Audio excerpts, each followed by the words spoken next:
Hello everyone, তো সবাই কেমন আছো? আশা করছি খুব ভালো আছো। আমিও খুব ভালো আছি। তো সরস্বতী পুজোর ভিডিও দিতে খুবই লেট হয়ে গেল, তো তার আগে ক্ষমা চেয়ে নিচ্ছি। প্লিজ সবাই ভিডিওটা দেখো কিন্তু। তো আমার মামা বাড়িতেই সরস্বতী পুজো হয়ে থাকে, তো সেই জন্য সরস্বতী পুজোটা আমার মামা বাড়িতেই কেটেছে। আর পুরো ভিডিওটা আমার মামা বাড়িতে কেমন কিভাবে সরস্বতী পুজো হয়েছে সবটাই তোমাদের দেখাবো, তাই প্লিজ সবাই স্কিপ না করে পুরো ভিডিওটা দেখতে থাকো। Few minutes later. তো প্রথমেই দেখতে পেলে ভিডিওতে যে ওখানে ডেকোরেশন চলছিল, তো তারপর কিন্তু ডেকোরেশন কমপ্লিট হয়ে গেছে, ঠাকুর চলে এসেছে এখানে। আলপনা অলমোস্ট কমপ্লিট পুরো। তো আলপনাটা কেমন হয়েছে জানিও। আর আমাদের ডেকোরেশনটা দেখো, তো খুবই সুন্দর হয়েছে ডেকোরেশনটা। আমার তো পার্সোনালি খুবই ভালো লেগেছে। তো কেমন হয়েছে তোমরাও প্লিজ কমেন্ট করে জানিও। আর আমার ভিডিওটা দেখো, তো সিম্পলের ওপরে খুব সুন্দর হয়েছে, আর ঠাকুরটাও খুব সুন্দর। The next day. তো সকালবেলা উঠে স্নান করে একদম রেডি হয়ে গেছি। আর এখানে দেখো আমাদের সরস্বতী পুজোর ঘটও উঠে গেছে। তো আমরা প্রত্যেক বাঙালি এই দিনটির জন্য খুবই উৎসাহ থাকি। সকালবেলা উঠে স্নান করা, অঞ্জলি দেওয়া, প্রসাদ খাওয়া, এই সবের জন্য আমরা একটা বছর অপেক্ষা করে থাকি।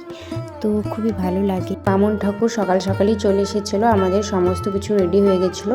তো দেখতেই পাচ্ছ মামিমা বসে পড়েছে পুজোতে। যেহেতু আমার মামিমা গান করে, অনেক স্টুডেন্টও আছে, তো সেই উপলক্ষেই কিন্তু এইভাবে এরকম করে সরস্বতী পুজোটা হয়, ভালোভাবেই হয়।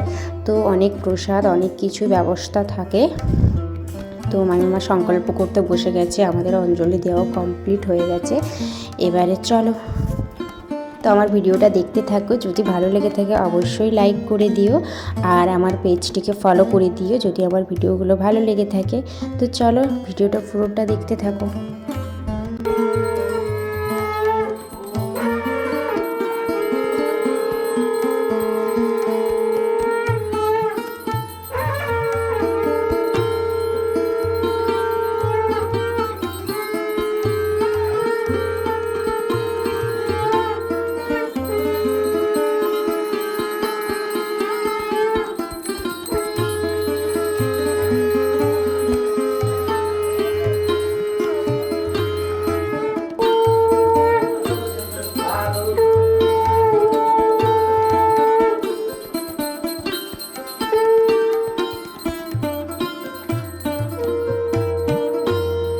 A few minutes later.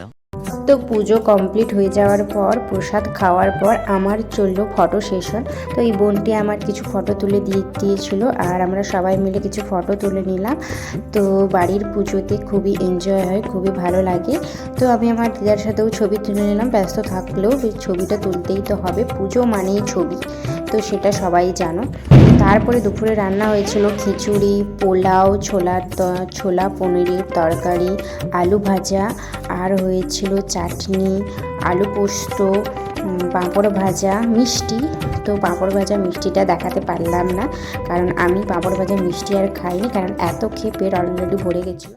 তো খাওয়া দাওয়া করে রেস্ট নিয়ে নিই, তারপরে নেক্সট পার্টে দেখাবো আমি ঠাকুর দেখতে কোথায় কোথায় গিয়েছিলাম। তো নেক্সট ভিডিও আসছে, তো সবাই টাটা, বাই।